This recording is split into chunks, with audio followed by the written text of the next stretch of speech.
Malaysian airline 370 जो कि 2 pilots, 10 cabin crew और 227 पैसेंजर्स के साथ टेक ऑफ तो हुआ लेकिन अपनी मंजिल तक ना पहुंच सका। नाजरीन, 8 मार्च 2014 को मलेशियन एयरलाइन का एक जहाज जो कुआलालंपुर से टेक ऑफ तो हुआ लेकिन अपने टारगेट बीजिंग तक नहीं पहुंचा और आज तक किसी को भी मालूम ना हुआ कि ये जहाज गया तो गया कहां। शामी बे की वीडियोस में एक बार फिर से खुशामदीद।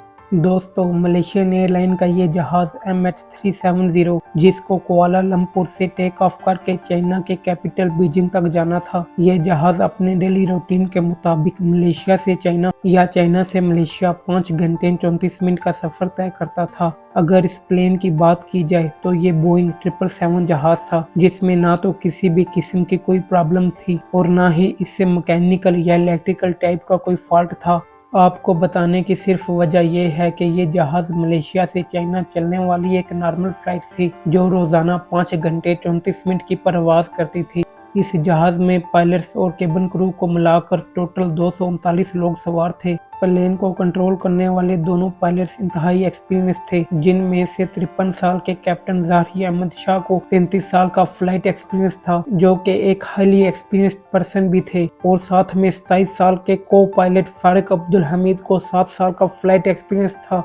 नाजरीन, आज से ठीक 8 साल पहले 8 मार्च 2014 को ये एयरलाइन अपने रूल्स के मुताबिक रात 12:42 पर मलेशिया कुआलालंपुर से टेक ऑफ तो कर गई। टेक ऑफ से पहले और बाद में भी पायलट्स कुआलालंपुर के एयर ट्रैफिक कंट्रोल टावर से डायरेक्ट कांटेक्ट में थे। टेक ऑफ से ठीक 20 मिनट तक ये फ्लाइट सही उड़ान भरती है। ये फ्लाइट मलेशियन कोस्ट लाइन को पार करके 1:08 पर साउथ चाइना सी की तरफ रुख करती है।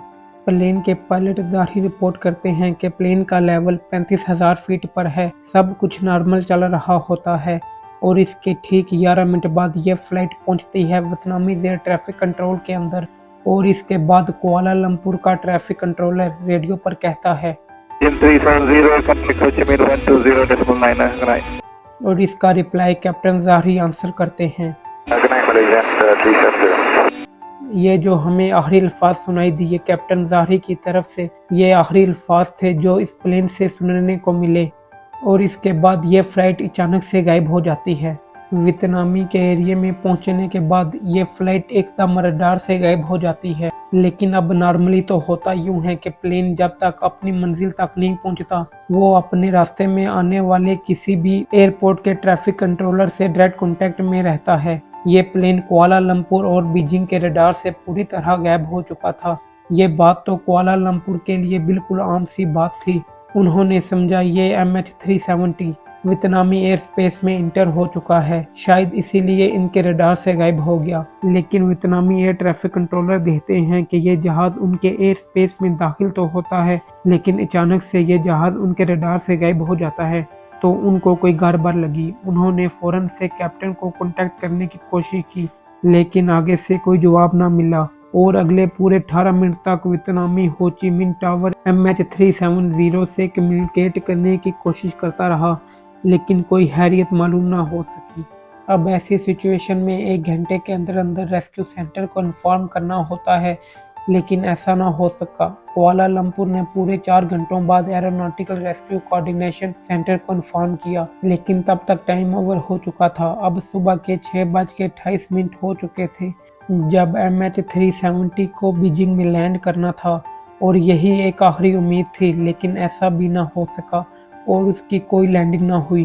ठीक उस जगह पर जहां से प्लेन गायब हुआ था, तो वहां पर एक सर्च ऑपरेशन को बुलाया गया जो 34 शिप्स, 28 एयरक्राफ्ट जो 7 अलग अलग कंट्रीज से मंगवाए गए, और फिर MH370 को ढूंढने की कोशिश करी जाने लगी, लेकिन इस प्लेन का कोई नामो निशान ना मिल सका। इस वक्त तक पूरी दुनिया को इस हादसे का पता चल चुका था।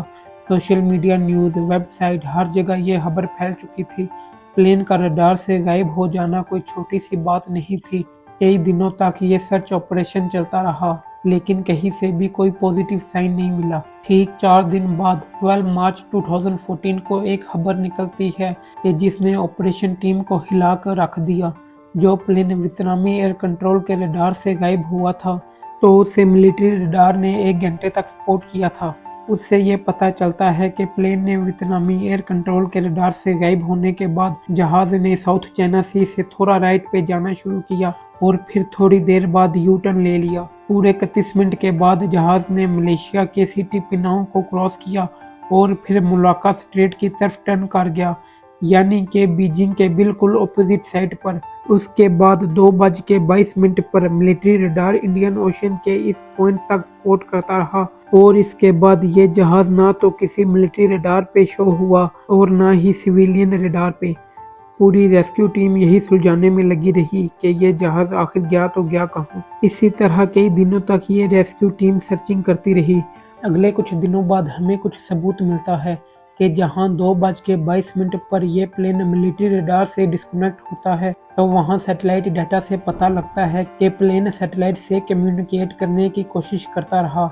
आपको यहां पर बताता चलूं, ये सैटेलाइट इन बड़े प्लेन्स जैसा कि इस बोइंग 777 एयरप्लेन के लिए एक आम सी बात होती है, क्योंकि जब उनका अपना रडार सिस्टम किसी वजह से खराब हो जाता है तो वो सैटेलाइट सिस्टम से कॉन्टैक्ट करने की कोशिश करता है।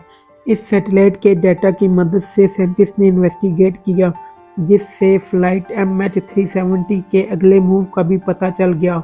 पता ये चला, मिलिट्री रडार से डिस्कनेक्ट होने के बाद ये जहाज ने एक नया रुख इख्तियार किया और अगले 5 घंटों तक इसी नए रुख इंडियन ओशन के ऊपर फ्लाई करता रहा। सुबह के 8:19 पर प्लेन आखिरी बार सैटेलाइट से कनेक्शन बनाने की कोशिश करता रहा और ये MH370 की तरफ से मिलने वाला आखिरी सिग्नल था। इसके बाद ये एयरलाइन ना तो किसी रडार पे शो हुआ और ना ही किसी सैटेलाइट से कनेक्ट हुआ। इसके बाद इसको कोई सिग्नल ना मिल सका। साइंटिस्ट और इन्वेस्टिगेटर्स का कहना है कि ऑस्ट्रेलिया से 2000 किलोमीटर दूर इंडियन ओशन के इस कर्व्ड पॉइंट पे आकर जहाज का सैटेलाइट से कनेक्शन टूटा, यानी कुआलालंपुर से टेक ऑफ होने के बाद इस कर्व्ड पॉइंट तक पूरे 8 घंटे लगे और फिर जहाज में फ्यूल भी इतना ही रह गया था। बेशक इस जहाज का सफ़र 5 घंटे 34 मिनट का था, लेकिन टेक ऑफ से पहले इसमें ज़रूरत से ज़्यादा फ्यूल डाला जाता है, जिसमें वो तकरीबन 8 घंटे तक फ्लाई कर सकता है, यानी कि 3 घंटे ज़्यादा। और वैसे भी जहाज़ में ज़रूरत से ज़्यादा फ्यूल इनके रूल में शामिल होता है ताकि प्लेन को किसी इमरजेंसी या ख़राब मौसम में ज़्यादा देर तक फ्लाई करना पड़ जाए तो उसके पास एक्स्ट्रा फ्यूल मौजूद हो।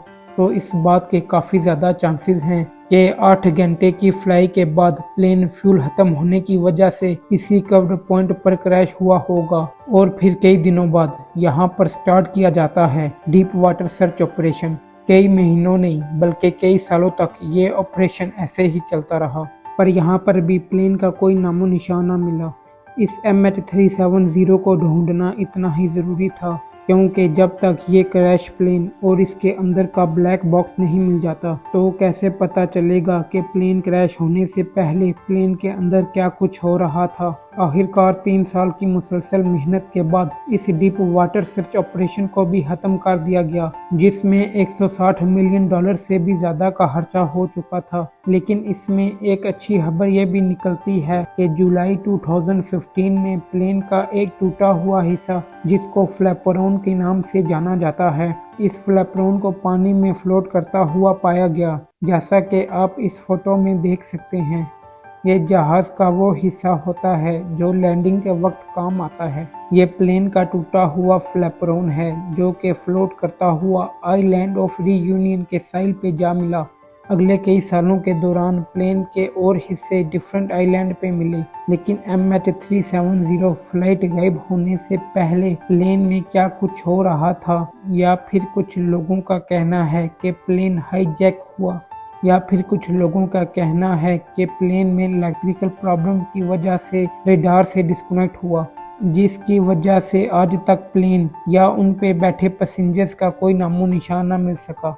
इसके बाद अमेरिकन कंपनी ओशन इन्फिनिटी ने एक कॉन्ट्रैक्ट साइन किया मलेशियन गवर्नमेंट के साथ। इन्होंने कहा कि अब हम एक नया सर्च ऑपरेशन कंडक्ट करेंगे और अगर हमें प्लेन नहीं मिला तो हम कोई फीस भी चार्ज नहीं करेंगे। इनके पास बहुत ही advance under water surveillance vehicles थी। इसके बाद इन्होंने सर्च ऑपरेशन स्टार्ट किया। इन्होंने ओशन के फ्लोर की मैपिंग स्टार्ट की।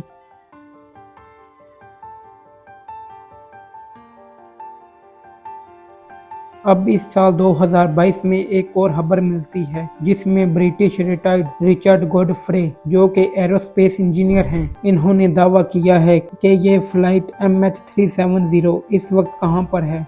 इन्होंने कुछ कैलकुलेशंस की। वीक सिग्नल प्रोपगेशन रिपोर्टर ये एक ऐसी टेक्नोलॉजी है जो कि रेडियो वेव के रिफ्लेक्शंस को कैच कर पाती है, जिससे उन्होंने इस प्लेन की एग्जैक्ट लोकेशन का अंदाजा लगा लिया है। और जो रिचर्ड गॉडफ्रे ने लोकेशन बताई है वो ओशन के ठीक इस कर्व्ड एरिया में मौजूद है। रिचर्ड गॉडफ्रे का कहना है कि ओशन के ठीक 4 किलोमीटर नीचे ये जहाज हो सकता है। अब इस बात में कितना सच है ये तो मलेशियन गवर्नमेंट ही फैसला करेगी कि इस जगह पर एक और सर्च ऑपरेशन स्टार्ट किया जाएगा या नहीं। ये तो वक्त आने पर ही गवर्नमेंट डिसाइड करेगी। उम्मीद है आपको हमारी ये वीडियो बेहद पसंद आई होगी। मज़ीद वीडियोस देखने के लिए लाइक और साथ दिए हुए सब्सक्राइब के बटन को प्रेस कर दें। आपसे मुलाकात होगी अगली वीडियो में, तब तक अपना ख्याल रखिएगा।